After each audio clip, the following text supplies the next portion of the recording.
my God.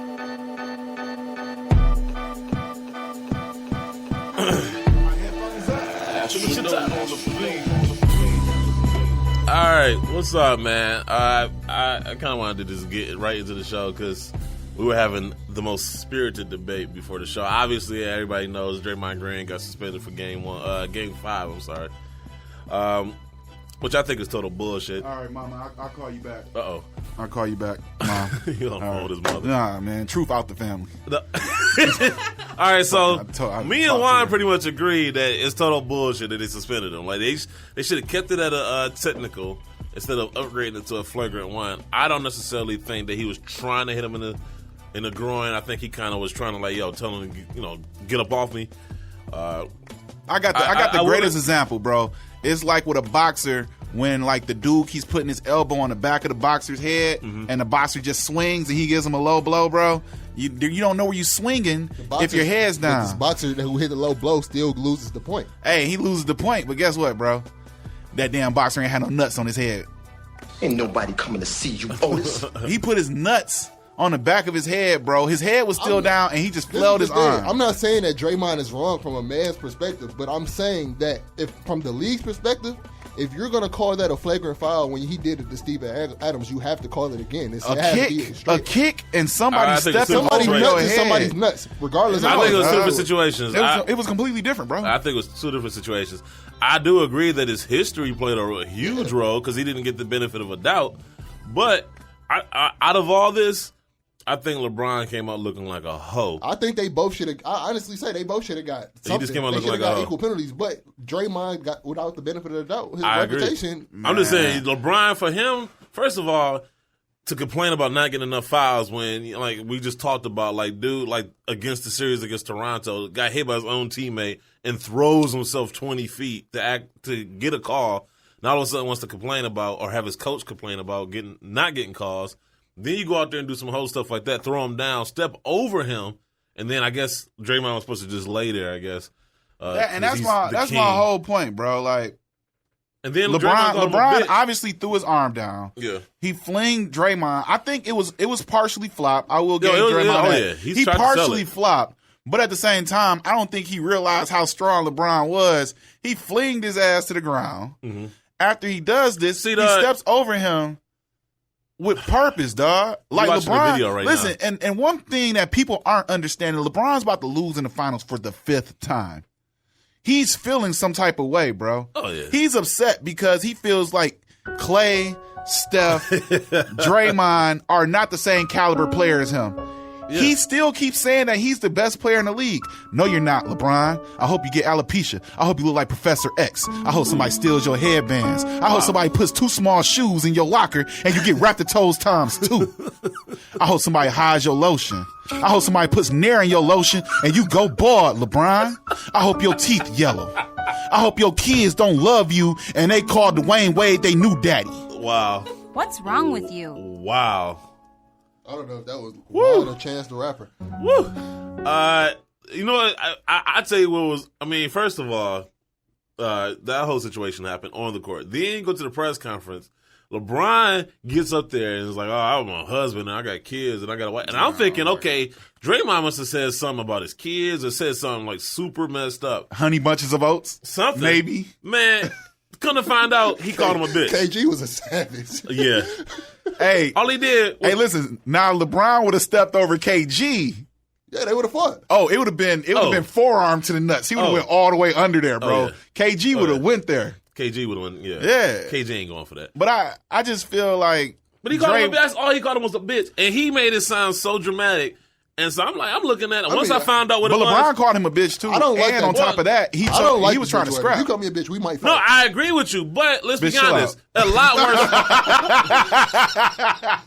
This was the last episode of the Sneaker Box Podcast. Before I killed everybody. But look, a lot worse have been said on the basketball court, man. These are grown men getting paid grown man money. They say stuff to get people. That's just the part of competition. You're going to talk that trash. Obviously, it's hard for me to believe that LeBron's played this long and has never been called anything out of his name. I'm sorry. And for you, like that white lady, he probably never got in Golden State. Oh yeah, last year. But he probably never got called that while he was down 3-1. So, But that's what I'm saying. He was in his feelings. Yeah, You're arguing with 6 foot, 130 pound Steph Curry about something that's supposed to be a foul. And bro, when you look at the replay, LeBron was grabbing stuff. Yeah, he was. I'm not justifying LeBron at all. I'm just saying I'm justifying the rule. Dare we say a little molestation? Like he was on stuff. I'm just like, come here, you little green-eyed bitch. I'm just justifying When LeBron the touch you, leagues. Let me hold on your ass. Point to the dial where LeBron touched you. And that's what Steph was like. He was like, put your pink thing up, LeBron. Get off of me, bro. All right, man, we got to tell these people who we are. Oh, yeah, man. Okay, so we are the Sneakerheads podcast. I am the African Caesar. And I'm fired up. Wow. That was not my drop. All hail Caesar, Emperor of Rome, monarch of the Roman Empire, Ruler of the world. Hail Caesar! Hail Caesar! And my right hand man, sitting ironically to my left, Juan Neal. In a world, one man. It's Juan. That's how LeBron's nuts landed on Draymond's head. Oh, man. Oh, man. All right, so a third host of the show, Trufe. If you want to get down on these hairy balls, why don't you jump right in? It's a crotch party right up in here. This is LeBron singing. Lick on this big John. Stop it, Dale. Stop it. Stop it.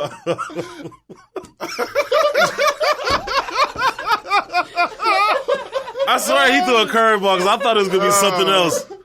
That is actual audio from LeBron talking to Draymond during that scuffle, bro. If you want to get down on these hairy balls, why don't you jump right in? It's a crotch party right up in here. Why don't you lick on this big John? Stop it, Dale. Stop it. Oh, my God. My head hurt. Hold on. Okay, I already know what the title of this show is going to be. And then, last but not least, we got Kina. Don't ever call Monet. me doll. Oh, man. Part-time. He said part-time. Oh, man. Okay. If you want to get down. This is his. I don't know why that's tickling me so much. This is the Sneakerheads podcast of Sneakerboard Detroit, partner with Crip Protect. What's the point of spending all that money in your shoes if you're not going to keep them clean long enough to get your money's worth? Practice safe starting and go to cripprotect.com and get your shoes some protection. Crap. I'm going to tell you right now, it was so hard because for whatever reason, now that song stuck in my head and I'm trying to read this. And you got so you got hairy balls stuck in your head right now. You just can't get hairy balls out of your head right now. I can't, man. I feel you, bro. I can't, dog. I feel you. Also, make sure to follow us on Instagram at @thesneakerbox_podcast, on Twitter at @the_sneaker_box, and on Facebook at the Sneakerbox Podcast. And if you'd like to talk to us live on the podcast, you can call us at toll-free 888-799-5267. Call us every Monday from 11 to noon Eastern Standard Time. All right, man, let's get to the show. Whew. I gave it a 10. Yeah. A 10. A fucking 10. The Sneaker Box top 10 releases from the previous week. Number 10, you got the Nike Zoom All Out Flyknit Cool Gray. It was a pretty slow weekend this past weekend for shoes. Yeah. Nothing really crazy. Number 9, you got the Adidas NMD Runner PK Solid Gray. That was an overseas release only, so good luck finding those. They count. Thanks a lot, guys. Number 8, Beams and Meta Special Edition Asics Gel Light 3 Souvenir Jacket. Number 7, the Nike LeBron 13 Elite Squadron Blue. Number 6, you got the Hannon. I think I see some hate on this list too, bro. Go ahead though. I see it too. I'm thinking about it. I see some hate, bro. I see it. Where's the hate at? It ain't there. Go ahead, keep going. The Hannon Sneakers and Stuff Firmament and 24 Kaladi Special Edition New Balance Epic TR Collection. The Adidas number 5, the Adidas NMD R1 Prime Knit Triple Black. Number 4, I got the Adidas Tubular Defiant RO TF Leather All White. Number 3, you got the Nike LeBron 13 Command Force. Wow, Number 2. Two LeBron 13s made on this list. Yeah, it was If a you slow weekend. want to get down. Number 2, we got the Air Jordan Retro The 13, bro. Wait, We not talking about the 8. We talking about the 13. Hey, it was a slow We talking about weekend. the 13, bro. Slow weekend. Not the 8. Slow weekend. Not the 9. The 13, bro. It's a slow weekend. All right. Props. Number 2, Air Jordan Retro 9, Low Pantone.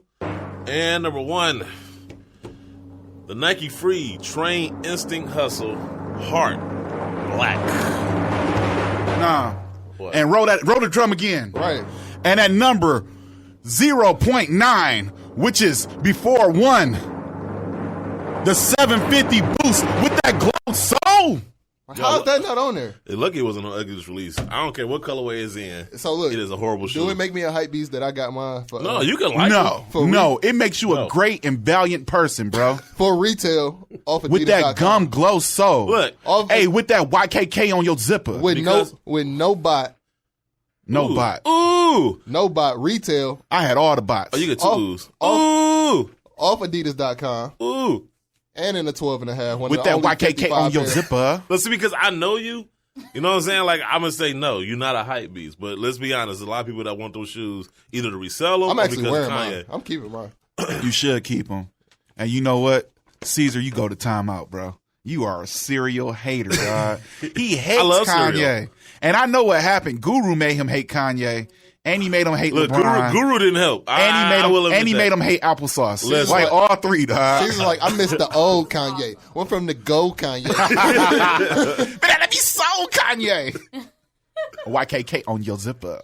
Man, no, Guru did not help that issue. Yeah, this is ugly. I'm wearing my So we can agree on that. Yeah, let's get to this ugliest all release. Right, so hold on.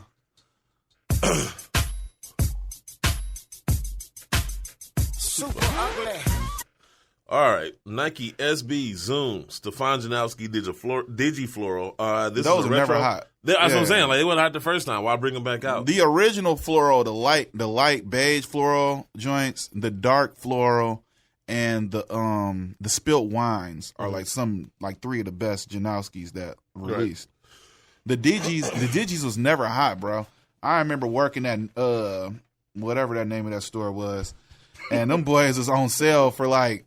Those boys was on sale for like $10, guy, and Cat still wasn't taking them. Right. The laces sold for more than the shoe. You know, it's funny because as I was putting that down there, I thought about because I know how much you cannot stand the Janowskis. I thought, yeah. I got 3 pair of Janos still. But you feel like they've been overdoing. Oh yeah, man. If they wouldn't have like released them the way they did in every color, they kind of killed them off like they did the Air Force One. That is the Air Force One of skateboarding. Yeah, the Air Force One did kind of fall off a little bit. A little bit. Depends. Rasheed Wallace is smack you, bro. Ugly honorable mentions. You got the Nike Running Jungle Pack that came overseas as well, and it's a good thing they did. Stay over there. Yeah. Don't come over. Don't you get on no boat. Don't you cross that sea. All right, man. Let's keep What's moving. going on, everybody? It's your boy, Mike Rich, man. And you're listening to the #1 sneaker show, the Sneaker Box Podcast with SneakerBarDetroit.com. Hey, you want some good talk? Listen to my boys. Get you some. Yes, gone. Louis.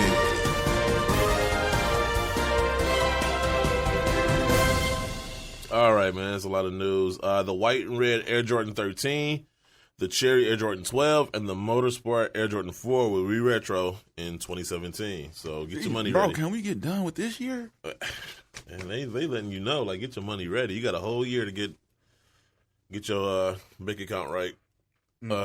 Also, while you setting your calendars for those shoes, the undefeated special edition Air Jordan 8 and the Black Cat Air Jordan 13 will also release in 2017.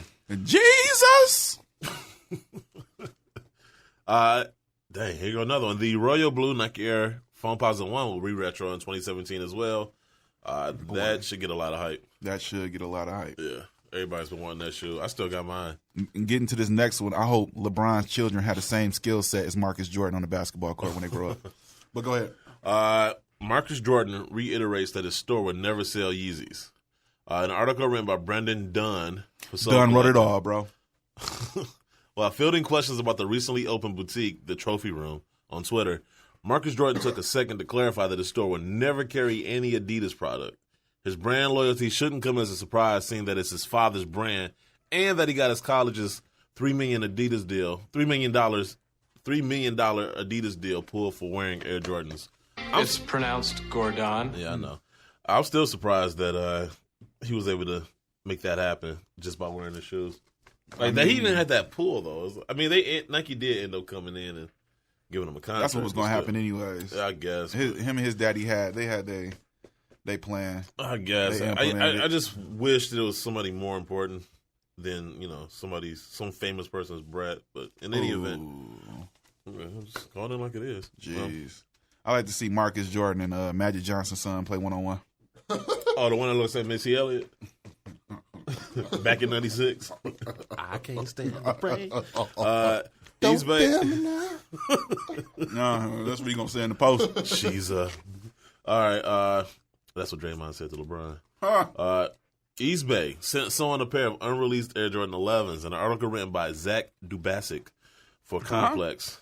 I don't get they got new writers now, I guess. Bro, Zach, where you come from, bro? He took Riley's spot. Zach, I wasn't ready. I wasn't ready, Zach. I got you, bro. Next show.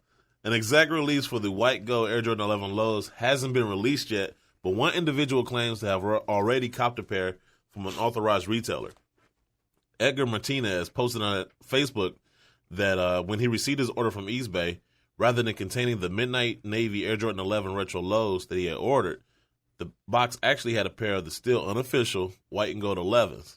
While Edgar's claim couldn't be confirmed, the shoes do appear to have a legitimate style code. Somebody asked would he return the shoes. I'd have been like, hell no. Heck no. I got it, though. Zach, duh! I got him, bro. I got him. Wow. We in there, Zach. Read this one. Nike victorious in Jumpman trademark dispute. An article written by Brandon Dunn. Done it all, bro. I swear, I like Doom better. Like I'm gonna start this campaign to officially change Brandon Dunn to Brandon Doom. Brendan, you should change your name, bro. Just change it, dude. Brendan, call in, bro. Let us know what the name is. I mean, I feel like, bro, you got like 19,000 drops from us, bro. Yeah. Brendan, stop playing with us, man. We won't say your name no more. I'll put what you call it in there, bro. I'll put Brandon Richard in there. We'll just say he wrote. We'll just say Money Making Rich. I don't even really work here. Hey, MJL, talk to your boy, man. Nike jumped over a Turkish footwear company recently with the UK's Intellectual Property Office handing the sportswear giant a victory over his use of the term Jumpman. World IP Review reports that the IPO upheld its decision to let Nike register a trademark for the term. Turkish sneaker maker Intimar Samanto Namaste? Yeah, whatever.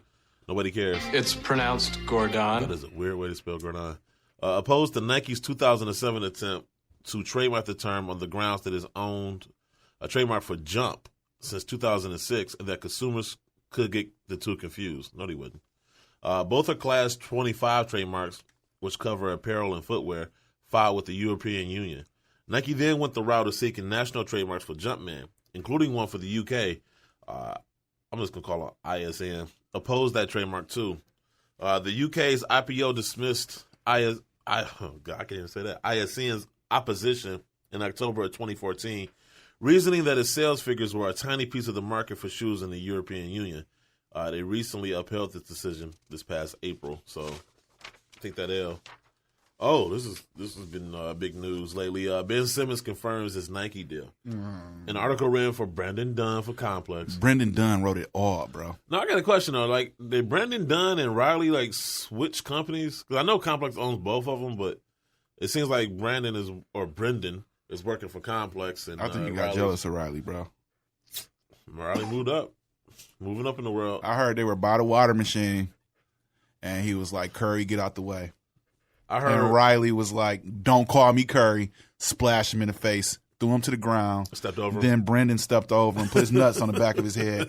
He punched him in the nuts. Next thing you know, he got transferred to Soul If you Collector. want to get down on these hairy balls, why don't you jump right in? This is actual audio by the water cooler, and it's sad to say, this is my Stephen A. Smith voice.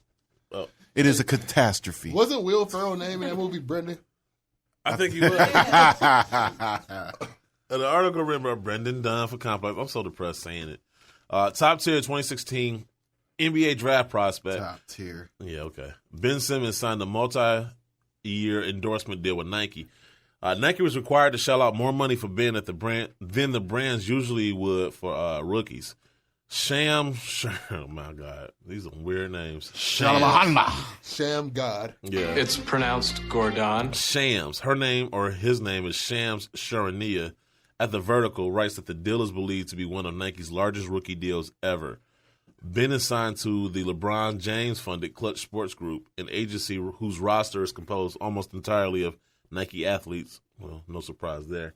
It is rumored that Ben turned down more money from Adidas to sign with Nike. So, LeBron ruining lives. Yeah. One step at a time. There you go, making them jingles or those taglines. Yeah. Adidas will start making shoes in Germany again with robots. An article written by Brendan Dunn for Soul Collector. Dunn wrote all these articles today, bro.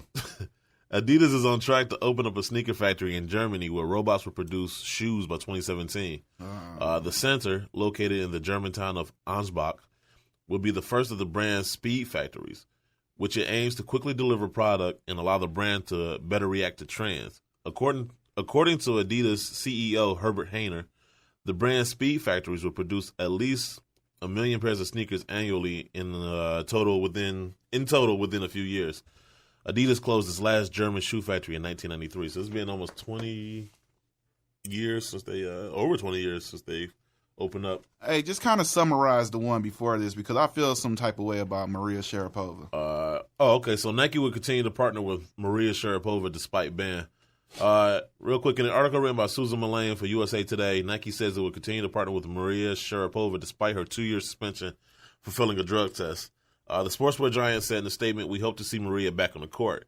Maria was punished by a 3-person tennis anti-doping program tribunal appointed by the International Tennis Federation, which concluded she took meldonium, for the purpose of enhancing her performance. It helps the blood flow through the heart. Right.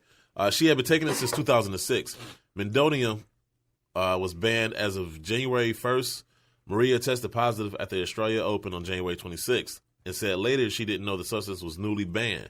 In March, Nike said it had decided to suspend its relationship with Maria during the investigation, but that it would monitor the situation. Listen, this is how I feel about this. There's no way that the tennis joint wouldn't save face and send a letter out to her peoples letting them know ahead of time that she would have to stop taking those drugs. If Serena would have got caught doping, none to answer that story. Would Nike still have Serena's back? No. They want Serena to take steroids. They want her to do drugs and all of that stuff. They want her out of there. Did they? But because Tennis Barbie, they didn't drop Tiger Woods, did they? Oh, no, they ain't dropped Tiger. No, they ain't dropped Tiger. They might have stayed. Nah. But Tiger acted a certain way, so. Yeah, Tiger ain't had no drugs neither. Yeah, Tiger was just getting that poom everywhere. Tiger showed he was one of us. Yeah. One of us. Goodbye, shrimp fried rice. Hello, fried chicken. Real mature, Wandale. What's time we got? We got 2 more. Okay. Jay-Z and Fat Joe ended their longtime beef with sneakers. An article written by Brandon Richard for Soul Collector. Money make it rich. Fat Joe performed the All the Way Up remix with Remy Ma and Jay-Z at the 23rd Hot 97 Summer Jam concert that was staged at the MetLife Stadium in East Rutherford, New Jersey. The two rappers in their respective... It's pronounced Gordon. Rutherford, yeah. Nobody cares, it's New Jersey. The two rappers... That's where the Giants play.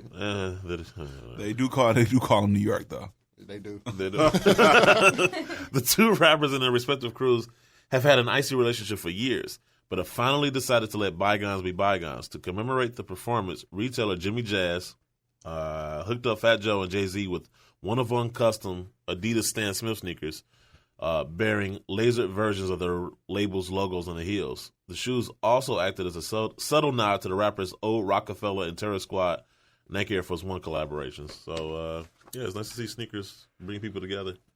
I just think they both old, and they just like, dog, it ain't like we about to scrap. I say Fat Joe was still mad at that from the joint at the Rucker. Yeah. That's what it sounded like. That's all it was. I wanted to get to this last week. I want to knock this one out. Somehow, Matthew Dellavedova is getting his own signature shoe. I saw this. In an article written by Brendan Dunn for Soul Collector. Has Brendan Dunn wrote everything, bro, today? Where you at, Riley? I don't know, man. It's getting out of hand now. Australian native Matthew Dellavedova is getting his own shoe this year.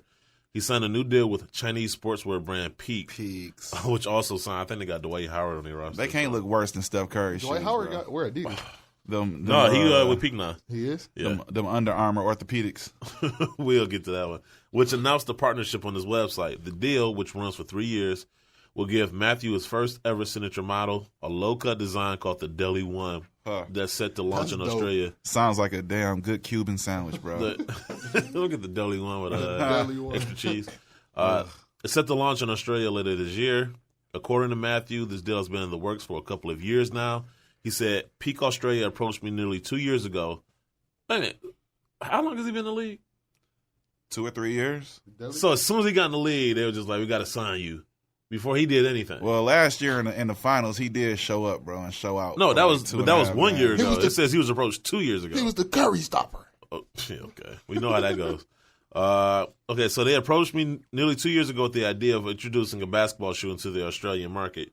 From there, talks became more serious in the past year, and Peak worked hard on developing a shoe that offers the type of reliability and performance that drives me every day. Shut up.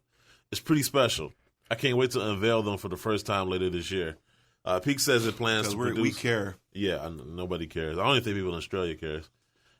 Peak says it plans to produce apparel as well as running and casual shoes for his line. Come on. Damn. Matthew was previously signed to Nike. I heard that Deli's going to bite the whole Yeezy Season 3 with Peak. Oh, man. Okay. If you want to make sure your shoes look just as fresh as when they came out the box, practice safe stunting and go to crepprotect.com and get your shoes some protection. All right. So sneaker stories that make you go, aww. Oh, we got our girl back, Kina. Aww. Aww. I know, right? Welcome back, Ashy. Okay. Ooh. You know what? Oh. No, that's not funny. You good? Yeah, you good. Oh, all right. Well, for the stuff that make you go, a pair of Nikes literally taught this old dog new tricks. In an original article written by Riley Jones for Soul Collective. Don't call me Curry. A dog owner came up with an ingenious way. Big word walked up on her. DPS stand up. Dog walked up with the ingenuous. This ingenuous dog. Shut up. Ingenious way to help his troubled pup get around easier. And it's all thanks to a pair of old Nikes. Don Chernoff of Reston, Virginia, was trying to find an answer after his dog, Sonny, kept breaking and chewing up its prosthetic paw. The golden retriever's left front leg was amputated due to a tumor. So the prosthetic was a necessity for getting around. After replacing a number of fox paws, only to have them fail time and time again, Don decided to turn to something more durable, his old Nike Zoom Vapor 9 tours. While Sonny probably won't be taking home any Grand Slam titles anytime soon, the video of the dog's process speaks volumes. Don wrote in the video's description, "It works much better, and now Sonny is a Nike dog." Aww. Right. Get out of here, audience. Roger would be proud. So he took like his old shoe and made it into a dog paw? Yeah. For a dog? Yeah, like, so now he can't chew through the prosthetic. Oh, man. It's just, Damn. But wouldn't that be a little bit too big for the dog? I don't know. I think I'll just go with the Michael Vick method. But too soon? Too soon? Ain't nobody coming to see you, Otis. Right, we come to see little Ashy Kina. Come on now. Okay. We just got canceled. Peter's out there protesting us right now. Right. You so stupid, Juan. This Caesar's party got to go. You're so stupid, too, dude. This Caesar's party got to go. Hey. Ho, ho. Caesar's party's got to go. Hey. Kina, get back in here and read this article. I know, she joined the protest. Right. Party's got to go. Hey. Stop twerking and read. Anyway. All right. Police officer buys new sneakers from troubled man. In an article written by Riley Jones for Soul Collector. Don't you dare call me Curly by the water cooler and think you won't get these hands. Brendan. Okay. A Tennessee police officer went above and beyond the call of duty when he bought a brand new pair of New Balances from a man who was down on his luck. It all started when police in Mount Juliet, Tennessee, received a call about a suspicious person hanging around behind the local business. When police arrived, they found a man in his 50s and noticed that he was wearing 2 right shoes. Jeez. Both of them, which had seen better days. That's when the officer stepped up and decided to take the man sneaker shopping. They stopped by Good Feet, Tennessee, where the manager was so impressed by the officer's efforts that he ended up giving him a discount on the New Balances. Oh. If it wasn't no 580s. It worked wasn't out. Fire. Yeah, I think it was those Curry 2s. It worked out for both of them. The Millhouses. No, I think that's dope though, man. We need more people looking out. Yeah. Yeah. It's cool to see stories like that. Man, 2 right shoes though, bro. That sucks. That's a hurt. That sucks. That is a hurt and an ouch. Was he? Yeah. Was he homeless or was he just? It doesn't say to it. He was just down on his luck. I guess. I'm assuming. He couldn't get right, so he put 2 right shoes on. Wow. Oh, my God. Oh, my God. Yo, what's good? It's your boy, Tony D2 Wild, checking in once again. You are now tuned into the #1 sneaker show, the Sneaker Box Podcast, on SneakerBarDetroit.com. You know, I want to call Tony one day. We're going to have him on the show soon, but I got to let y'all hear his take, what he was trying to do. Oh, they got a Draymond Green Simpsons picture. But he was trying to do this ID, and it was like the Gatorade commercial with Michael Jordan. It was like 6 minutes. Like it took White Ranger like a day to like edit it down to what you just heard. That's like that Allen Iverson documentary. Oh, I haven't seen that yet. At the end, he talks about practice. Like it was when he was about to go to Georgetown, I think. Yeah, and it was like a whole bunch of outtakes. He was like, "Guys, remember, if you want to be great, you got to practice." And that's how they ended it. Wow. Man. Oh, man. Oh, he wearing them. Hey, do you ever think that we make Gatorade. beefs? Is it in you? Do you think we ever make beefs with these writers, bro? Like, do you think Brandon Dunn? I was told by a source. I get to say source. I was told by a source that they are aware of the competition. What does this vacuum have to do with anything? I guess we're sucking up to the writers. But,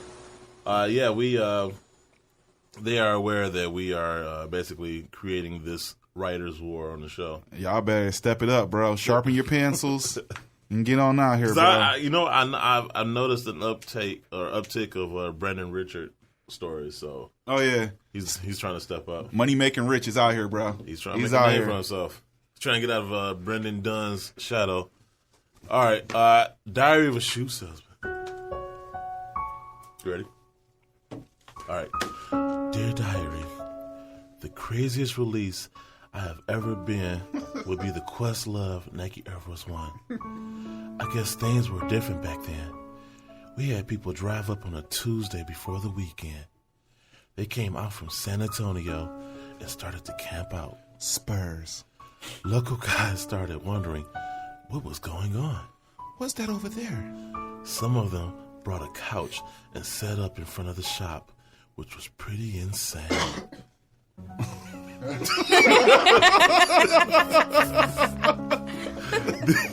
Then we ended up doing a currency show that Friday, the weekend of the release. Paper planes. We let everyone waiting in line come to the show for free. You get to come for free, and you get to come for free, and you get to come for free. Pause. Please. Please pause. This show is following a theme. Everyone got super hammered that night. We went back to the line.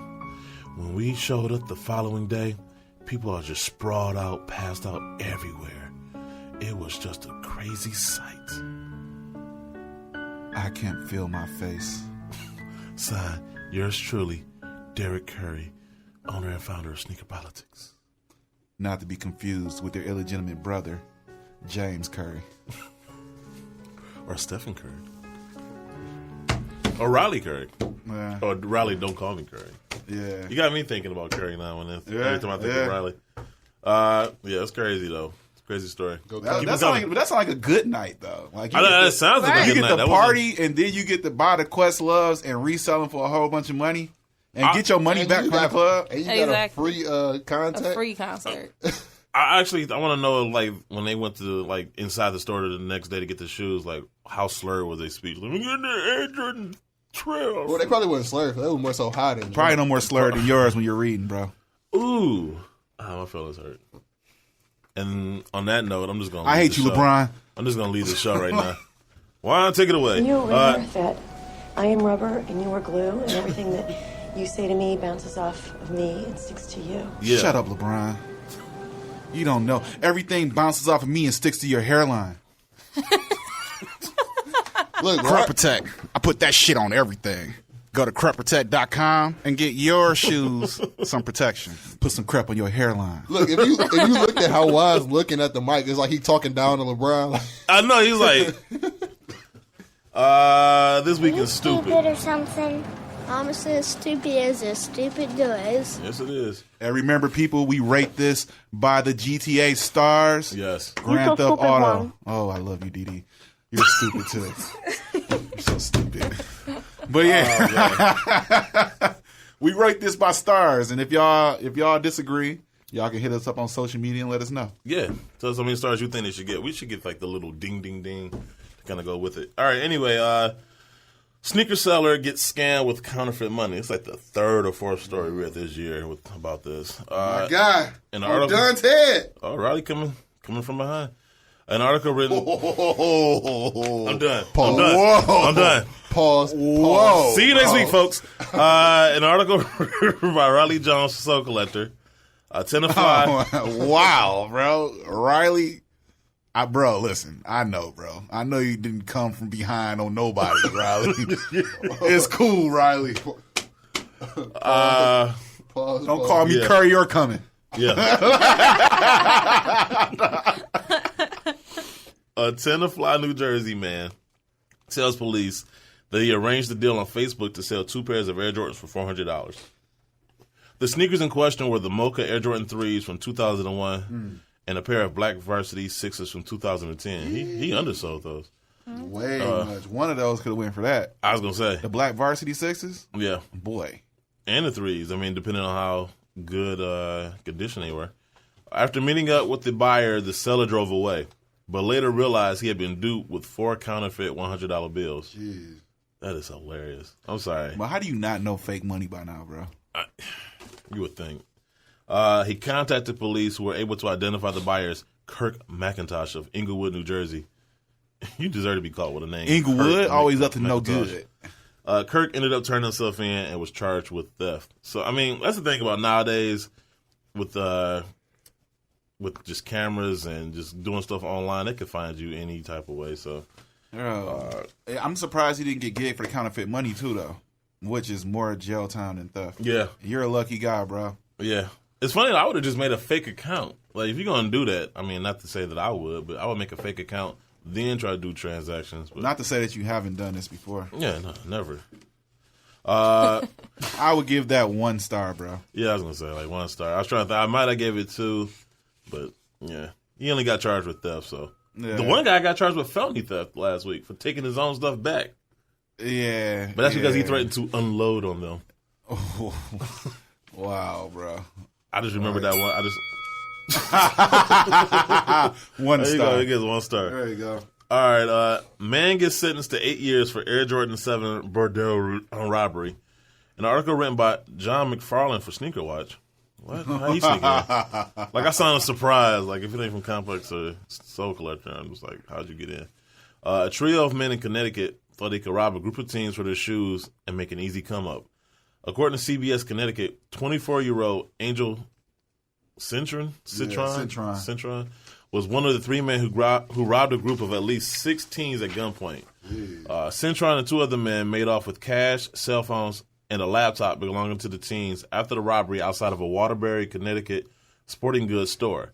The same trio was suspected of 2 other robberies. Cintron pled guilty to first-degree robbery under a plea deal, along with other larceny and weapons charges, and received a sentence of 8 years in prison. The terms of the deal stated that he doesn't agree with all of the evidence, but is aware there's enough to convict him. What does that even mean? Like, yeah, you got me. Like, man, look, all of that on the table ain't mine, but I'll go to jail. I take this one and this one is mine. He's the second member of the group to be sentenced after 24-year-old Tyler Miller was also charged. The third suspect is still underage, so his status is still in the air. That is crazy. I give that 3 stars because that was more than one robbery, bro. He had like 2-3 robberies. He had a gun. I'm pretty sure he pistol whipped the dude out of them Bordeaux. And it was 6. It was 16. So he robbed 6 people, bro. I mean, I don't care if you got a gun or not. To walk up on 6 people, and he like your laptop and your cell phone. That's very Are those Bordeaux? Yeah. Are those Bordeaux? Let's get 2 more. I feel like I'm at a Catholic church. Oh, you got 1? Okay. We got 1 bell. We can't just replay it 3 times. I feel like I'm at mass right now, bro. This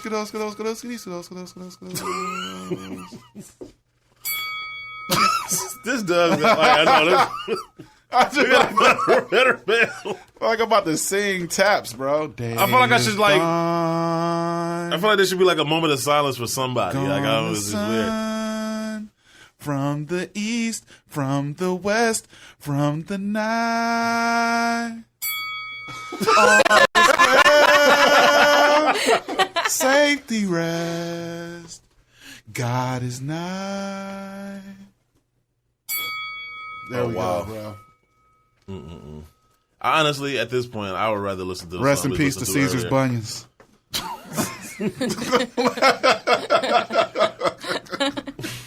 Oh my God. Sneakerhead fatally shoots man over Jordans. Yeah, that's crazy. A sneaker obsessed Crown Heights resident named this dude's name. He sounds like a villain from Batman. All right, so Crown Heights resident named Donald Proudfoot. Bro, he sounds like an evil bad guy, Yes. bro. Like that just steals sneakers. Like his name was made for him to steal sneakers. Proudfoot, Donald Proudfoot. Your feet are not proud of you right now. Allegedly shot a man to death over a pair of Air Jordans. And cops say this isn't the first time that his love for luxury kicks caused him to snap. Authority is on the hunt for Donald Proudfoot. I'm saying his full name the entire time. Who they believe shot and killed 46-year-old Sam Cosmore during a dispute involving sneakers at a barbecue at 1383 St. John's Place in Brooklyn. My Lord. According to police, the 28-year-old Donald Proudfoot had already been arrested last November for beating up his girlfriend. Damn. Sheesh. And swiping her pair of retro black and red Jordans. You can't even fit those. As well as her Uggs. As well as her Uggs. Oh, no. Wow. Uggs are Dude just loves. super I think he's just sniffing his shoes, bro. That hit me kind of hard. Oh, you took the my Uggs? Uggs are so comfortable. And if you take my Uggs, that's fighting words. Well, Uggs is such a girl shoe too. I can't get with dudes wearing Uggs. I'm sorry. Wow. Tom Brady. I've seen a my couple dude. dudes wear Uggs before. You like that? You like that? No, I don't. Not like seen that. a couple Shut up, dudes wear LeBron, Uggs with your before. Uggs on. I can't. I thought it was pretty weird, but It's very weird. It's like wearing K-Swiss to each his own. to me. It's like driving a Stratus. It's like nah, son. He took the Uggs though. Like, I mean, he's probably in some room sniffing her shoes. In this recent incident, it was unclear who was wearing the shoes and the look you just gave me. What specifically about the shoes caused the argument. Donald Proudfoot allegedly fired multiple shots and Sam was hit in the chest. Jeez. Cops later found his lifeless body laying in the street down the block from the barbecue. Investigators believe he staggered from the shooting scene, possibly attempting to get help before collapsing. After finding blood, spats, and bullet fragments, investigators spoke to witnesses who were able to identify Donald Proudfoot as the suspect. Nah, you do not deserve to go to jail. You deserve to go to hell. Yeah, dog. What if he got a foot? 5 stars. That's 5 stars right there, dude. Like, Is 5 You got the stars, SWAT, you got the dog. helicopters. Not a foot fetish to death. What if he got a foot fetish? I mean, that's a hell of a foot fetish. Yeah, he gonna kill over shoes. Man, I don't know. These bells are. I mean, not to make fun of the situation, but it sounds like the funeral bells right here. Like, Oh, wow, That's messed bro. up. oh, God. Wow, bro. I know I'm going to hell with them. Yeah, you're right there. Your yeah. feet probably won't fit. I mean, that's a good thing. Caesar Proudfoot. Caesar Proudfoot. Yo, what's good? This is Bullet RC, and the number one sneaker show, the Sneaker Box Podcast, on SneakerBarDetroit.com. Hello, sports fans. I'm Ron Burgundy, here at the desk of ESPN. There were some things going on in sports today that will make your brain fall out of your skull.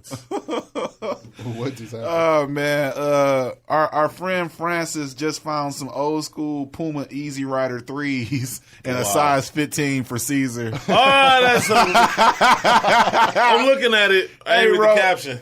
In the picture, it's about 4 cans of crepe inside the shoe. Thanks, Francis. We got to post it on the Sneaker Box page. Oh man, let's hit this news. Yeah, man. thanks, Francis, man. I appreciate it. All right, sports news. Stanley Cup went to the Pittsburgh Penguins. Sid the Kid did it again. That's my boy. Did it again. It's like the fourth one, right? And it's the fourth one in franchise history. Oh, franchise history. Okay. Yeah, it's on his second. This his second. Him and Mario Lemieux both got 2. Yeah, he won in 2009. That was the last time he won. Okay. They beat the San Jose Sharks. So it was actually a good series, though. I actually liked it. Right. I'm not going to get into the finals right now.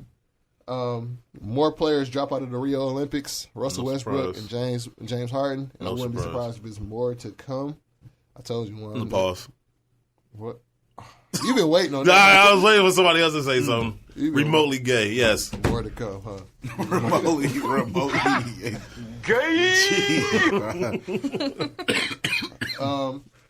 Anquan Bolden is visiting the Lions today.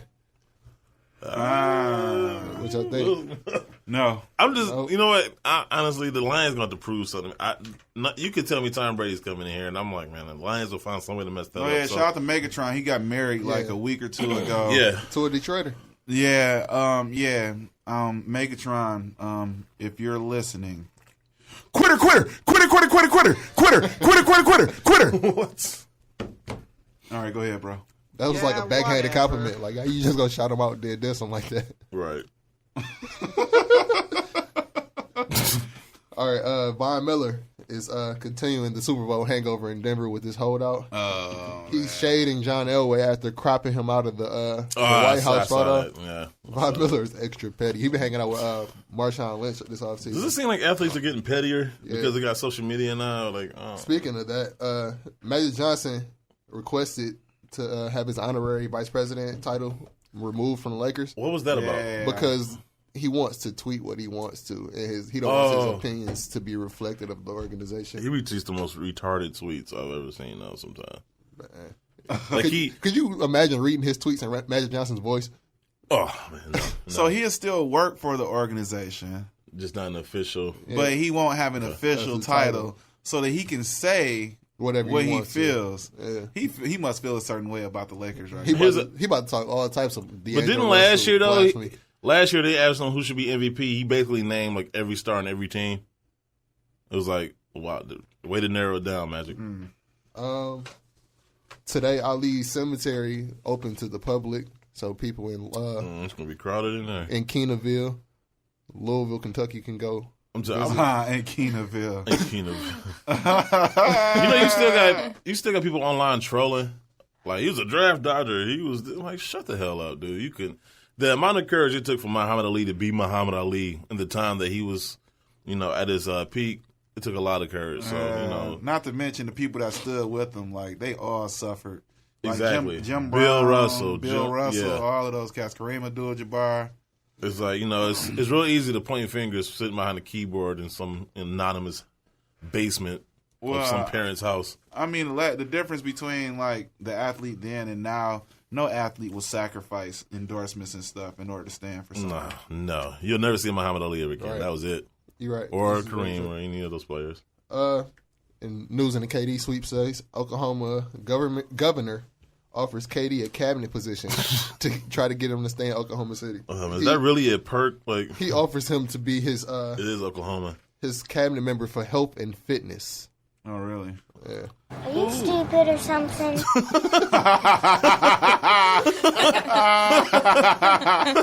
Yeah, basically, bro. That's I do believe KD's going to stay for one more year. Him and Russell are going to go out there together And they're going to go see if both of them can go to the same team. I want to see them win the championship together. I really do. I ain't got no beef with them. Yeah. Other than you do got beef with Russell Westbrook. No, I actually like Russell Westbrook. I think he's better than KD. You got mad about his Detroit comments. No, I mean, well, yeah, I got to ride for Detroit, but other than that, I mean, and they did choke, like I said they would. But I ain't got no beef with them. I like them. I have them on my team.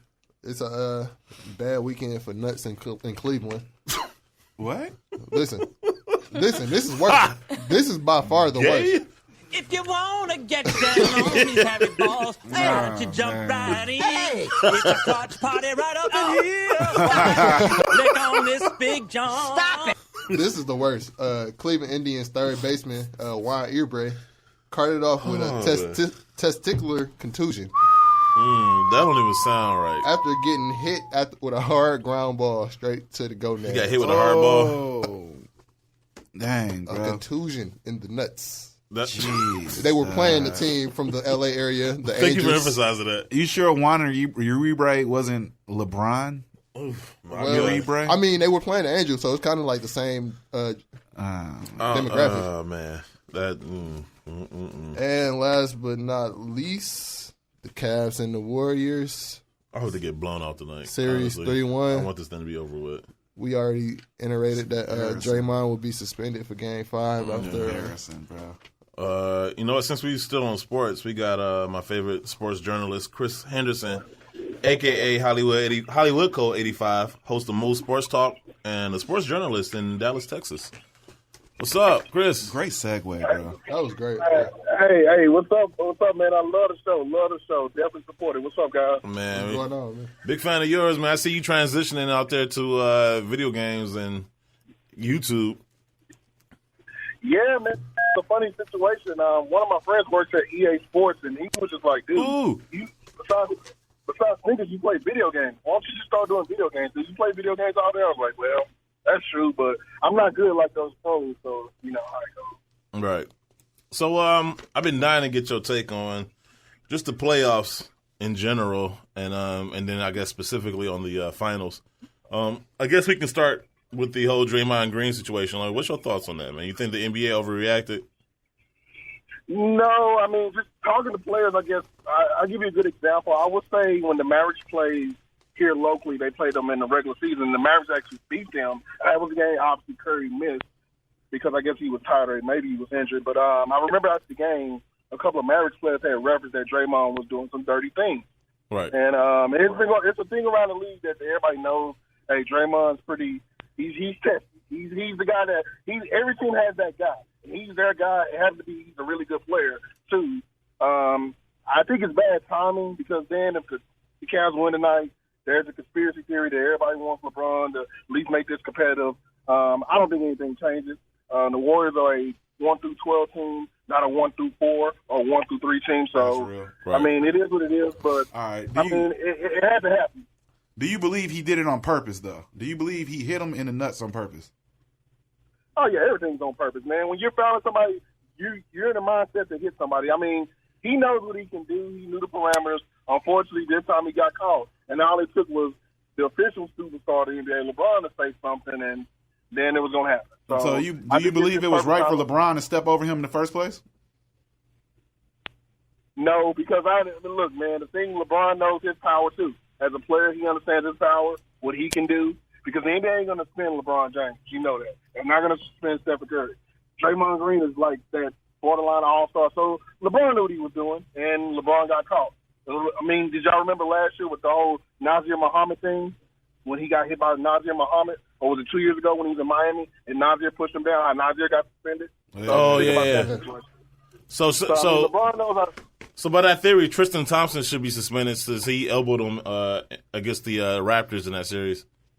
And he threw himself back. I mean, yeah, you can go back to the Raptors series. I mean, when Bismack Biyombo got suspended, or he got basically, you see what happened to Bismack Biyombo. He's now going to be suspended the first game of the season next year. But see, they had the same power to do that to Draymond. They could have said, "We're going to suspend you for the first game of next season." But Bismack got suspended like in the closeout game, so it wasn't no more games to play. My whole thing is, man, two wrongs don't make a right. Right. LeBron, even though Draymond slightly flopped, he did throw him to the ground. After that, he knowingly knew he was stepping over him. Whether it was purpose or it wasn't purpose, Draymond's head was down when he swung the first time. Yeah. If Draymond meant to connect with him in the nuts, I'm pretty sure he would have hit him harder. LeBron didn't even know he got hit in the nuts. Yeah. And then on top of that, Draymond tried to swing again. If he purposely hit him in the nuts the first time, I don't think he would have swung again. It was like he got caught, and he knew he got caught. He tried to sell it. Nah, I think he was trying to hit him again. Like, why'd you put your nuts on the back of my head? And this is the whole thing. Like I said, his reputation preceded him. I agree with that. He had a reputation. Short end of the straw. Well, the issue that I have, and this goes beyond just basketball, because here's the social media side of things. Everybody complains that the game is soft, right? And how the game in the 90s, everybody was tougher in the 90s. Well, let's give you a scenario in the 90s. Y'all remember Scottie Pippen when he dunked Patrick Ewing? What he did, right? He dunked on him, then he pushed him down. and then stepped over him. And then put his nuts in his face. Then told Spike Lee to shut the fuck up. And guess what? Ewing did the exact same thing. If you go look at the video, Ewing did the exact same thing. But nobody got suspended from that game. That's the difference. Right. And nobody made a big deal about it. So, but that's nobody would have made a big deal about it if Draymond would be able to play in Game 5. I think I'm gonna tell you right now, Chris. The reason I made a big deal about it wasn't even so much that went down. My beef with LeBron over this whole situation was after the game, he went to the press conference and was all like, "Oh, well, he said this and that. I'm a man. I'm a husband. and I'm thinking he said like Draymond said something way worse, like about his family or something. You got to think they got PC people, so it's like I know, but I'm just saying. What to say. But I'm just saying, like, and so then. You kind of find out he called him a bitch, and it's like, dude, like, really? That's it? That's the.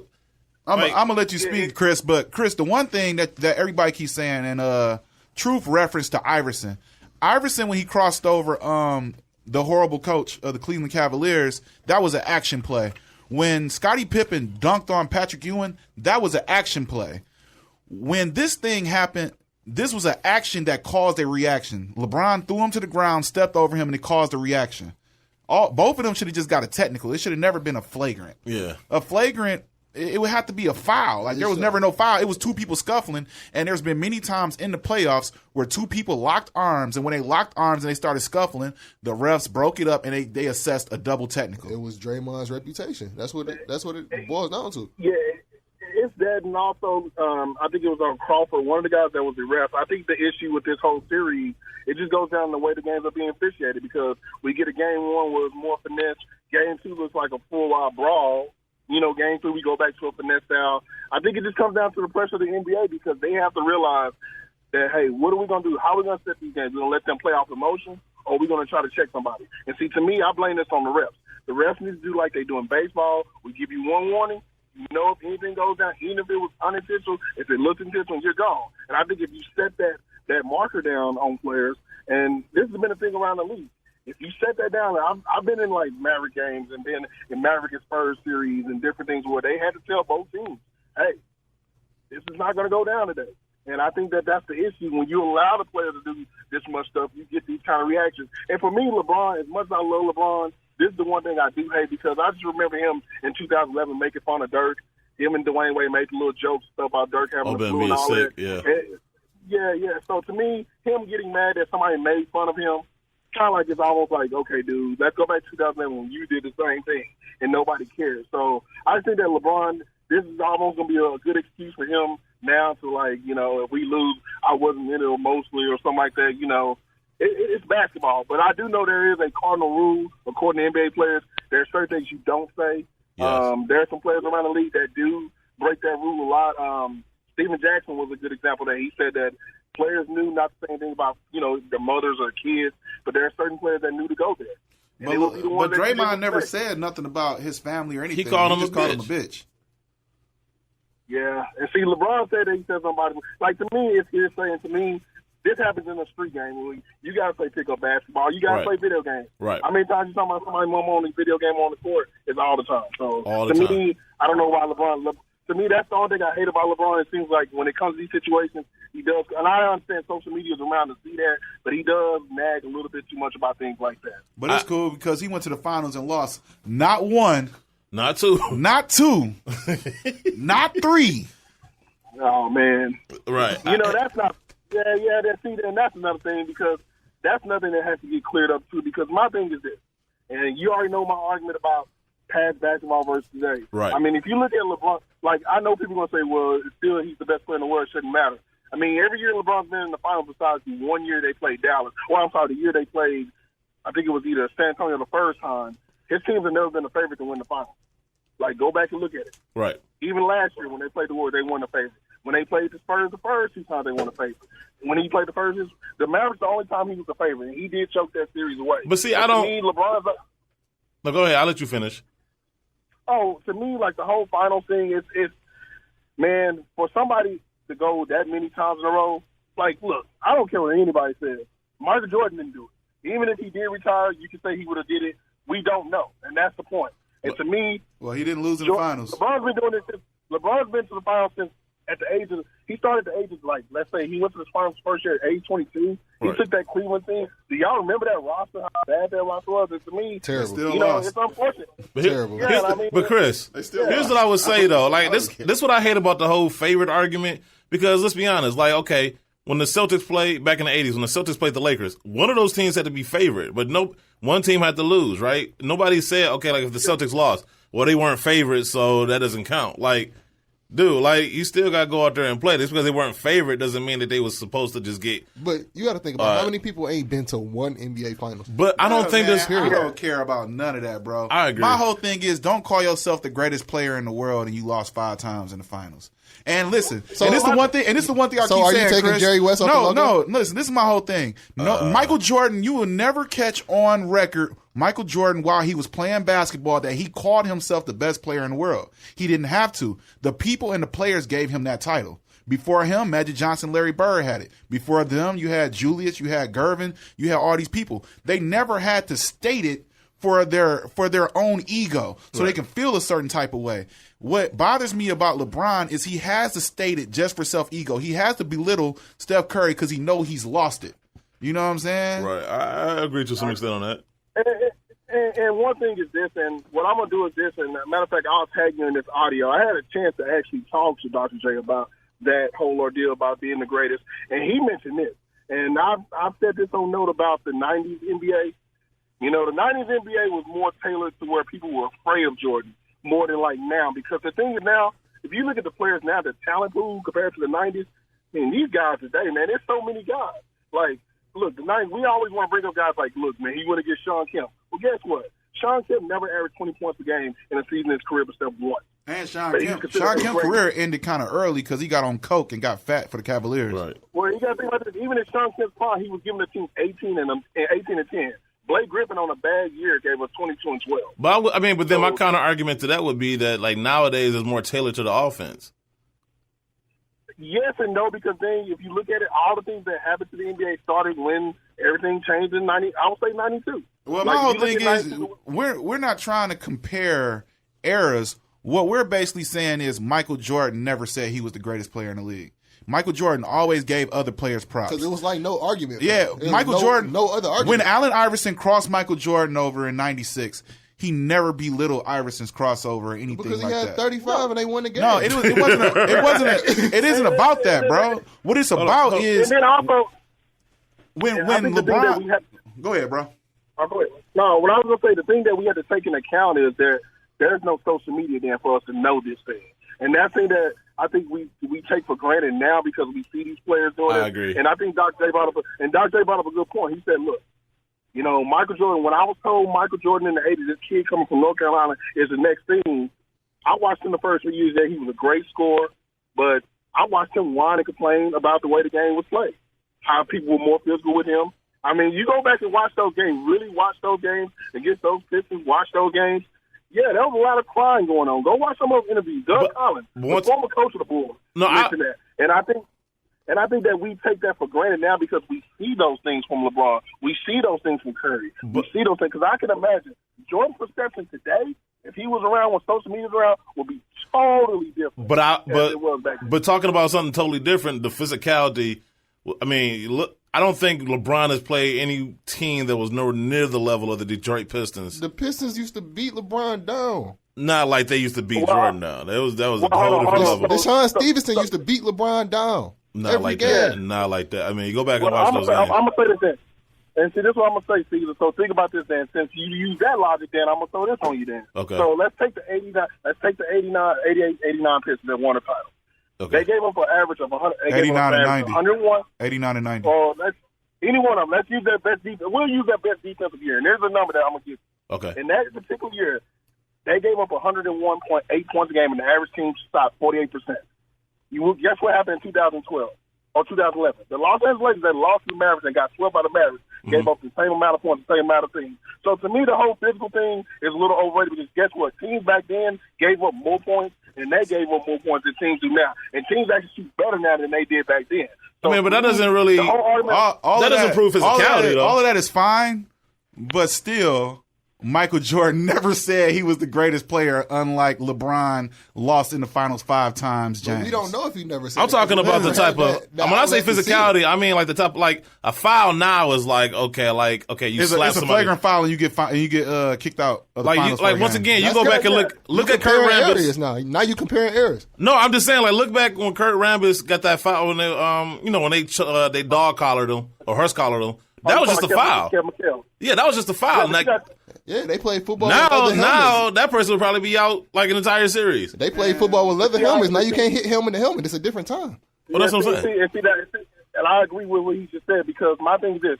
We want the hard fouls. We just want them to play football on the basketball court. No. That's not my argument. I just think you and Trufe just love LeBron. Chris, this is my argument. That's what I just think it is. It's not even hold on, Chris. This is my argument. He's not the greatest ever. Chris, this is my argument. He might make the most points in history I have or whatever. The most unbiased sports but he's not. ever. But he's not the greatest ever. Chris, this is my argument. And you know this. I mean, as we get older or whatnot, when you go through stuff, right? When you've dealt with toughness or hardness. And then you see these kids now saying all of a sudden this is tough. When you know it ain't nowhere near as tough as when you was growing up, you're going to kind of look at it a certain way. You're going to be like, man, that ain't really tough. I've been through tough. Now, yeah, it's 2 different eras, but that's where you coming from. You judging it based on what you know. You based it on the toughness you knew versus the toughness you see now. All right, and LeBron is a basketball historian. Me and you both work in plants, right? Right. But people in the plant always tell us, oh, y'all got it good. Y'all ain't have it the way we had it. Yeah. Chances are I tend to believe him because I know how I used to be. Listen, no matter what y'all say, that man lost 5 times in the finals. So do you take Jerry West off the NBA logo? Do you take Jerry West off the logo? I wouldn't. Why? He lost in the finals. He only won one final. I mean, just because he's been there, like it's the logo. Like that's just I'm just saying. Look, we not talking about Jerry West. You know how I feel about certain players, bro. We're not talking about. We're talking about LeBron James. Let Chris get in. Get in. And see, my thing is this: like to end it all, like to me, that's fine. You know this for a fact. I never say who's the greatest player of all time. That's no such thing. Because my thing is this: if you're gonna tell me Michael Jordan's the greatest of all time, who I love Michael Jordan, but my thing is this: how could you tell me he's the greatest when Kareem Abdul-Jabbar has the exact same? We agree. We agree on this point. Accomplished. And I mean, look, era or not, Kareem Abdul-Jabbar arguably played in the toughest era of basketball when it was harder to win. Yep. And so to me, like Kareem's the greatest to me. You're gonna tell me that. And see, to me, like telling me that Jordan's the greatest of all time, how? Like, but you know why Kareem don't get love though, because he stood with Muhammad Ali. Like we got to remember these things too. Like Kareem Abdul-Jabbar doesn't get the accolades that he's supposed to because of him standing with Muhammad Ali so long ago. And see, like the thing is, like with Michael Jordan, that's what I tell people. You have to like beyond basketball, like with the whole gambling scandal. Remember when his dad died? They made a big deal about that. They said that his gambling. Somebody made a story, infamously saying that Jordan, his gambling was the reason why something had to do with his dad. Like those kind of stories were around, when social media around. It'll be a whole different perspective on Michael Jordan. Michael Jordan, he's a blessed athlete. He was the one athlete at the time when sneakers became a popular thing. Mm-hmm. Everything in marketing became popular. He was the peak, and LeBron benefited off it too. Like if Dr. J would have had that, like a lot of people tell me they heard Dr. J through the radio. You didn't see him on TV because all the games were blacked out. So, like to me, it's all about the era. And to me, like, it's unfair for LeBron. Hey, he lost 5 or 6 times, so what? But guess what? He's going to probably go down as a guy that he can go to the finals for the next 4 or 5 years. And his career is not over. But that says a lot about the Eastern Conference, doesn't it? Man, listen, he can go to the finals. He can go to the finals as many times as he wants, but until his team learns how to play as a team and them young boys stop caring about endorsements and start caring about swinging the ball and more than one person touching the ball, they're never going to win a championship. I don't even believe LeBron's going to stay in Cleveland. What do you think about that? Do you think he's going to stay? No, he should have stayed in Miami. To me personally, he's going to have to stay in Cleveland now because he knows the PR hit he's going to take. he'll make more money technically in Cleveland because of the city, but he should have stayed in Miami. Like, to me, he had no business going back to Cleveland. Hard. They didn't give a rub me the wrong way anyway. So yeah. No, do you see him there's no chance of him leaving ever, or do you just hope that he stays in Cleveland? I think he would if this series goes, like tonight, if this game goes haywire and Kyrie is somehow to blame, he's going to go into the front office and say, hey, I need to get somebody like Chris Paul, somebody that is more of a veteran to come play on this team. I can't deal with these guys. And Dan Gilbert they are not is coming going to to Cleveland, bro. Yeah. Do you think that he left Miami because of Pat Riley? He left Miami because he doesn't have control. Yeah. Now, he has control. The thing is this. And see, the thing is this, there's stories about LeBron having his own plane, riding by himself, and Pat Riley wasn't that kind of guy. Look, Pat Riley's coached Magic Johnson, Patrick Ewing, Kareem. Yeah. He's coached all kinds of superstars. So LeBron didn't have his way, and LeBron got checked, and LeBron wanted to go, which, I mean, more power to him. But, yeah, man, to me, he should have never left Miami. But see, right now, if he's in Miami, they would have won a couple more times. But that's my whole thing with Cleveland versus Miami is the front office. Right. Like, Miami has a legit front office. They never play games with the coach. Everybody know that you need some type of stability in order to, like, make a team great. Right. Pat Riley keeps that stability. I just feel like with Cleveland, it's one of those things where it's like, well, LeBron, what do you want now? Right. But he wanted that. And that's why if they lose, I probably blame him for this loss more so than any other ones because, one, he wanted that control. He got to pretty much kind of pick the team he wanted, the coach he wanted. So now, and then we heard all year, like, well, if they had, so-and-so last year, they would have won. So now when you do have those players, they're not living up to expectations. That's somehow that little bit of that falls on the leader, which would be LeBron. So that's why for me, it's like he has no excuses this year. You know what? LeBron is the Jerry Jones of the NBA. Well, the thing about LeBron is this. The thing that was different between Miami and Cleveland now, those guys in Miami, Dwayne Wade, Chris Paul, they weren't scared of LeBron. So, like, You get a situation where you get a Kevin Love who hasn't won anything, Kyrie, who's relatively won and hadn't won anything. They're going to look at LeBron differently than Dwayne Wade because Dwayne Wade can look at him and say, hey, I've won a final before. What have you done? Well, you know what? They were older, too. Let's not forget. Dwayne Wade had already won a championship, so he knew what it took to win. And then Chris Bosh, all of them was like around the same age, so they were willing to sacrifice. Kyrie and Kevin Love are in the first stages of getting all of those endorsements and commercials and things like that. There's more brands. Yeah. They're not willing to take a back seat to LeBron. And in their minds, they might feel like they're on the same level as Kyrie LeBron. was only 23 years old. Like, he still ain't even What you think about that, Chris? I agree with that. And, another thing about LeBron, I think that we all take – I mean, look, he's probably one of the most skilled players ever to play, but he may be the hardest to coach. Because how do you coach a guy that is – look, LeBron's IQ on the court, beyond what people think, is amazing, what he can do. But I also think at a certain level it's harder to coach. Eric Spoelstra mentioned this before. They had their little beat. And I remember he kind of was one of the mouth in Riley's ear saying, hey, we need to probably get rid of Spoelstra and bring somebody else in. Riley said, no, I'm going to keep Spoelstra. And then the story came out that, look, if Riley gets back at the head coach job, Shaq had told him on point. Like Shaq said, hey, in 2006 when we won the championship, we had Stan Van Gundy. We got him fired. We brought back Riley. That was probably the worst thing we ever did. Even though we won a championship, Pat Riley made us work. There is no way LeBron can be coached by Pat Riley. Like people say, he could be coached by Phil. Nah, man, LeBron doesn't want that. Like, yeah, because he would have had to shut up, bro. And that's why. Like, he wouldn't be able to, no, go ahead. No, I was gonna say that would be a train wreck waiting to happen. Like Pat Riley would be the first. Like he would be the one coach that will probably put him on the bench for a game or two, just to make an example. Yeah, and he's done it before. So that's what I mean by LeBron. It's like, dude, like yes, he's a great player. Yes, he has great IQ, but there are some intangibles that he is missing that.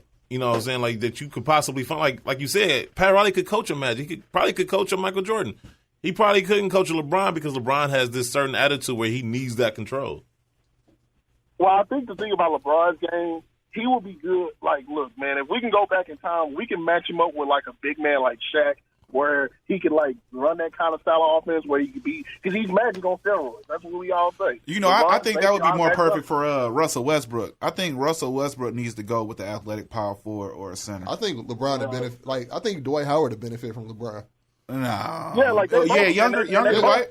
Younger Dwight, yeah, he would have because, younger Dwight wouldn't need the ball, and then you can't double team him. So it's like LeBron would have either missed a shot and Dwight would have got the offensive rebound and the putback, or y'all would have doubled LeBron and he would have threw the oop. But that clogs up the lane now. Even big Kevin Love would have been better. But that clogs up the lane now because it's not. Chris, big Kevin Love, small Kevin Love from Minnesota is all the same, bro. Kevin Love ain't the same person, was never nobody. No, Chris, correct me if I'm wrong, but you notice if you look at the big men LeBron's played with, they pretty much been relegated to outside shooters when they play with him. Well, yeah, that's true. And I think the thing is, once again, LeBron, because LeBron, the issue with LeBron, and this thing that we have to give Jordan credit for, when Jordan came out of that first retirement, one thing that he developed, and we all know this, was a jump shot, a mid-range jump shot. LeBron can't shoot.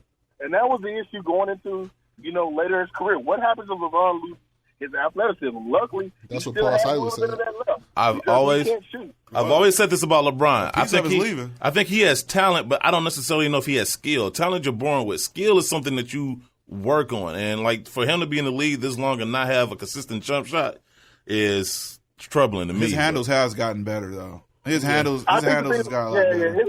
His skill, as far as his handles and things like that, his foot. I think the biggest issue with him that I don't like about LeBron, if I could take one bad thing, and this is why I like Kobe so much, his footwork. Oh my LeBron, he's very unorthodox. If you ever watch LeBron just run, he almost looks clumsy at times. Yeah. You feel like he's running he's just running everywhere. He looks uncoordinated, but with Kobe, Jordan, all the great, some of the great shooting guards. Right. But we also talking about a guy that's 6'7", at Kobe size, 6'7", 210 versus a guy that's 6'8", 6'9", 260 pounds. Right. So I think we got to take that in grant too. That LeBron's built a certain kind of way, but yeah, he has no jump shot. And to me, I don't know when his athleticism will officially die. I don't think he ever will because look, at his age right now, he's technically at that point in his career where we should have a serious decline. He's still giving the team 27, 7, and 7. Look, man, that's some guys' best years of their career that are Hall of Famers. Some people are just physical specimens, though, to where, LeBron has worked out hard from the beginning. A lot of people pick up lifting weights during their career. He never really had a major injury. Yeah, but he's also been lifting since high school, so he's taking great care of his body. But we all know Father Time is undefeated, so at some point it will get him. Real quick, who you got tonight? Man, look, I want history because I'm tired of hearing about, how I'm about the 90 things, the 96 Bulls. I want the Warriors to go on and close out so we can say that all of us saw history twice. Right. Let's go and get the Warriors out there. So I want to see it twice. I don't want to see Cleveland go back to Cleveland and lose. It'll be a sad story. So, no. Give me Golden State. I'll take it. Yeah. All right, man. Well, good talk. Draymond should be MVP of the series. I agree. He can't be in the stadium. I hope so. Hey, you know what's cool? That would hurt. It would be cool if, at the end of the game, he the mascot takes his head off and there's Draymond Green the whole time. Yeah, because he pushing to attend the game right now. He wants to be there. Although he is going to be there. There's no way he's going to miss that. I'm sorry if they win. But real quick, I did hear you guys talk about the whole Olympics thing, and man, the Zika virus can do some things to some players, and I think that this is going to be a sign of the NBA going forward. We're about to see some third-level talent in the Olympics going on, so don't be surprised if you have a DeMar DeRozan, me and Juan going to try out. A Deladova out there balling. Man, the Olympics, I think the issue with the Olympics is this, man, LeBron hasn't made his decision yet on if he's going to play in it. I think he will because LeBron is just one of those guys that wants to be a part of it, but, man, I don't to me. I hope this isn't like that one year when they had Iverson and Michael Finley and all those guys, and they got beat by and Ben Wallace, Puerto Rico. Ben Wallace. Yeah, so I think it's gonna be interesting. I think that this is a sign, but also guys like KD is gonna stay in Oklahoma City for one more year. He has to take that money for the next following year. But I do think this, man, do not sleep on the idea of him in there with the Warriors. They have the money, and they will have the money to sign both those guys the big long-term deal. So do not sleep on that idea. I'm not sleeping on it, but they got such a good. They would have to get rid of some players, and I think that's one of their strengths. Huh? Harrison Barnes. Well, guess what? Well, guess what? If you get rid of Harrison Barnes and Andrew Bogut, that frees you up $23 million. But Andrew Bogut is on top of the money that they're already going to get from the salary cap. TV contract. Yeah, so they're going to have $40 million in salary cap. Y'all keep forgetting that the money's going up. Yeah. And they can sign somebody, and then they can still sign Harrison Barnes and go over the salary cap. Right. It'll be interesting to watch. And their owner has already made it clear they're willing to pay luxury because they got to get a new stadium, so they're willing to pay luxury tax. Right. So guess what? That's just stadium funding right there. Two rings, Harrison ain't going anywhere. Harrison ain't going nowhere. I don't think so. Yeah, I'll say this right now. You guys gonna look up. He's gonna be a guy that's gonna make at least between $60 and $80 million this offseason in a 4-year contract. He's about to get the Chandler Parsons love. He's about to get Chandler Parsons love. But I think he knows. He's 30. I think what makes this team special is that they know, you know what I'm saying, like their power together. And I don't know if anybody wants to be the one to break it up. But we got to run. We got to get the hell out of here. But thanks for calling us in, man, like, and kind of giving us some perspective. You know I'm going to hit you up on Facebook. Oh, yeah, definitely, man. Like I said, likewise, I'll make sure that every show that you guys do, it'll go on our website from y'all's YouTube channel. A lot of people give us feedback about it, so y'all keep doing y'all work, man. Y'all keep grinding, man. Don't let nobody change y'all. Y'all doing good. I listen to every show. Thank you, bro. Hey, I go on there, I listen to every show. You've been one of our biggest supporters, man, and that's why I appreciate you, man. You've been showing us love. And just so you know, as soon as we leave the studio, I'm going to the post office. Hey, Chris. Hey, could you tell LeBron I loved him in Crooklyn? Hey, you know what I'll do for you? If you remind me next year, if you remind me before the season when they come, and whoever he's playing for, hopefully it's Cleveland. But if he comes and say, I will make sure he gives y'all a soundbite. I will make sure that happens. Bet. Appreciate it. And name drop, too, if you can. Sure all right. He can definitely say, I hate wine. No, I'm gonna tell him that African Caesar doesn't like you that much. Then he'll probably give me something else about that. Oh man.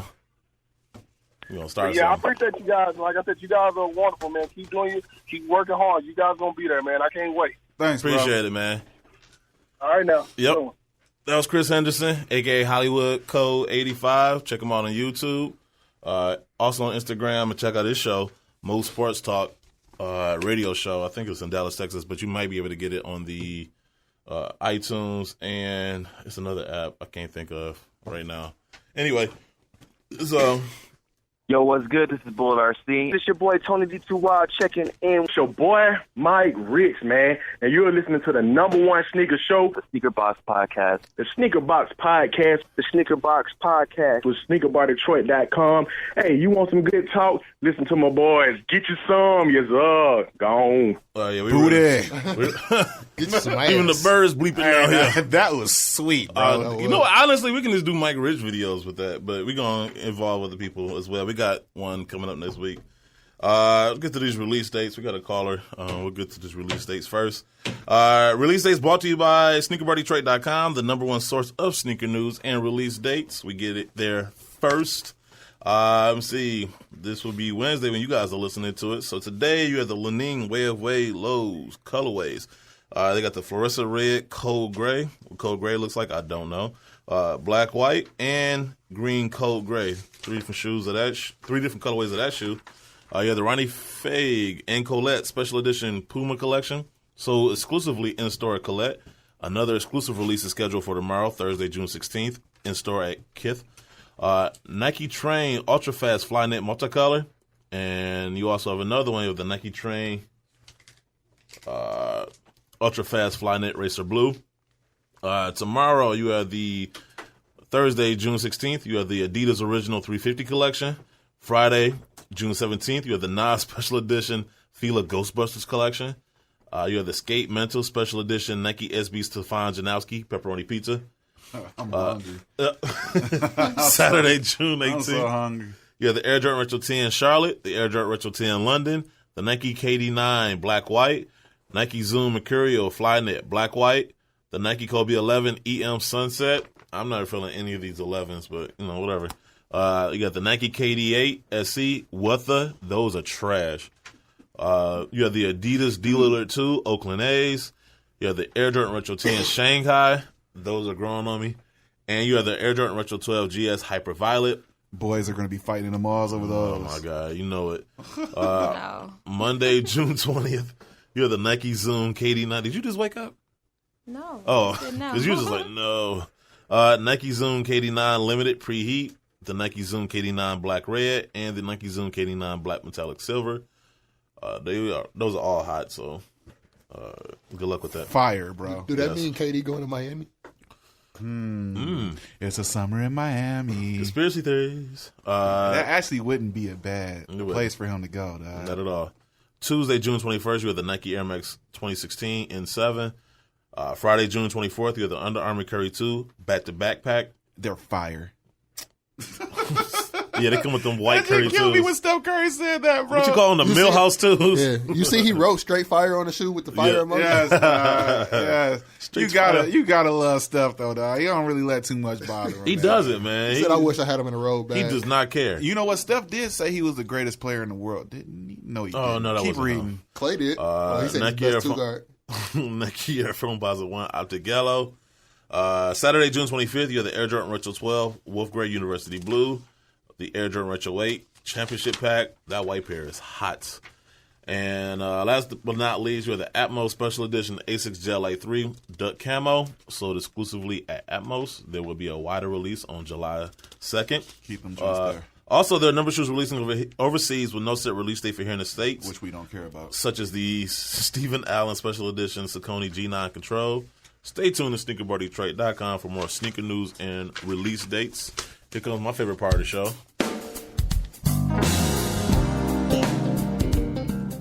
Oh, yeah. And I missed you, too. That's what you were saying, right? You missed me? Yes. Yeah, thank you.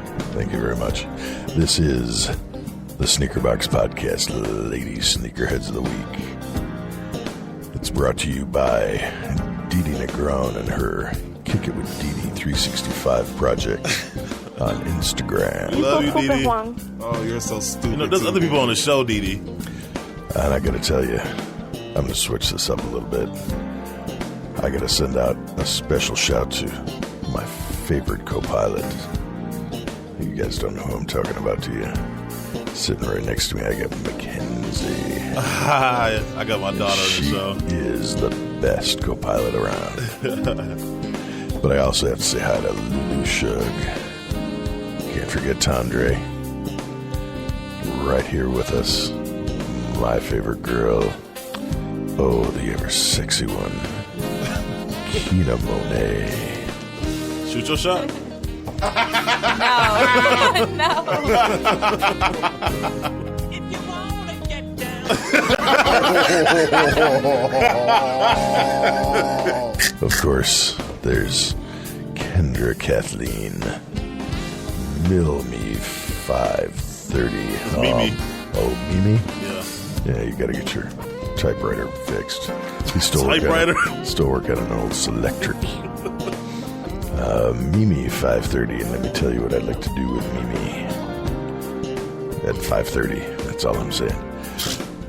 Conceited and fly. Can't forget Je Kickstar and MRB Souls. Oh, sweet as honey, she's Unique Bee. I gotta say hi to her. There's Jezzy Diempa. You gonna correct me on that one? No, did I say that wrong? That was right. Jezzy Diempa. Oh, so happy to have you on the show. So that is this week's Sneaker Box Podcast, Lady Sneakerheads of the Week. And special thanks. Oh, and of course I have to say, you know what? I forgot to. I got to give a shout to Didi Negron because Juan is so stupid. And of course, there's our girl Tanita down in Dallas. Yes. Big shouts, big love. Word up to Yolanda Adams. Yolanda, yeah, she called earlier asking Did for she? you. Yeah, she's looking for work. Yep. Oh. Shots fired on the Sneaker Box. And with that, that's all I got. But if you want to be a part of the show, send your Instagram to Caesar Sneakerbox Detroit, or you can find me at Barry White Ranger on Facebook. That's it. I'm out. Oh man, Yolanda Adams is gonna listen to the show. Ooh, let's wrap this thing up. Yep. All right, man. We've had so much fun. Shout outs. Of course, we got to shout out our main man, Mike Rich. Check him out on Instagram at Rich_Mike23. Also, check out his YouTube channel, Rich's Kicks. We will see you September in SneakerCon Atlanta. We will be down there. Yo, that's icy. Yes. Sean Paper Chaser Williams and D Wells from OSD Live. Check out the past and present episodes on iTunes and Android podcast apps. Mo Sports Talk with Chris Henderson, a.k.a. Hollywood Code 85. Had him on the show earlier. Check out the website, mosportstalk.com, and check out Chris's YouTube channel by searching for Hollywood85 _. I rock with him, bro. Yeah, that's my dude. Juan Neal on the Loose Cannon Lifestyle Clothing label. I rock with him, too. I will hope so. Go to shoplcls.com to check out the selection of T-shirts and apparel. You can follow him on Instagram at Loose Cannon Brand. If you live in the Metro Detroit area, you can go to a store that he has with longtime sneaker customizer, Illionaire, located at 195 West 9 Mile Road, Suite B2 in Ferndale, Michigan. We will be relaunching our website, too, real soon. We're about to do a new website. So after I have Caesar change these words from just clothing store to sneaker boutique, we're gonna change the website. We're gonna do a big website release, and also got an art show coming up. Yeah, we gotta get to that. We'll get to that next week. We'll talk about it in the beginning. All right. And last but not least, you guys know, remember to use Crep Protect. Shout out to my man Jason Black. The official partners of the Sneaker Box podcast to clean and protect your shoes from anything life or nature throws at it. Get the most out of your sneakers, practice safe stunting, and go to crepprotect.com to get your shoes some protection. You can also follow them on Instagram and Twitter at crepprotect. All right, man, on season 17 episodes till 100. Countdown. And shout out to Figs too, man, real quick. I just want to show him some love. He been showing us a lot of love on social media, so shout out to them and the 8-9 clothing family. So once again, this is episode 83, 17 episodes to 100. So we'll see you guys next week for 84. Bye, DD. Bye. We out.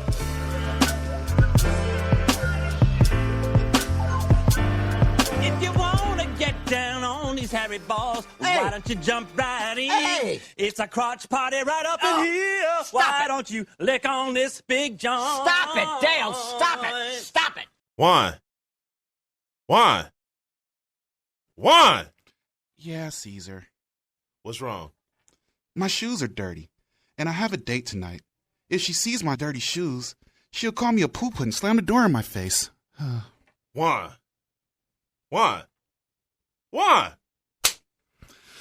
Caesar, why'd you slap me? Bro, all you have to do is use the Crep cleaning kit and Crep rain and stain resistant barrier spray, and you'll be all set for your date tonight. Wow, Caesar, my shoes look amazing, and that jelly from that donut you spilled on my shoes rolled right off. Now I'm ready for my date, and I might even get laid. Ha! I'm sure you won't get laid tonight, but you'll look good walking home alone, and your shoes will look great. Practice safe stunting. Go to crepprotect.com and get your shoes some protection. We all know Juan woman you need it tonight. Hurt.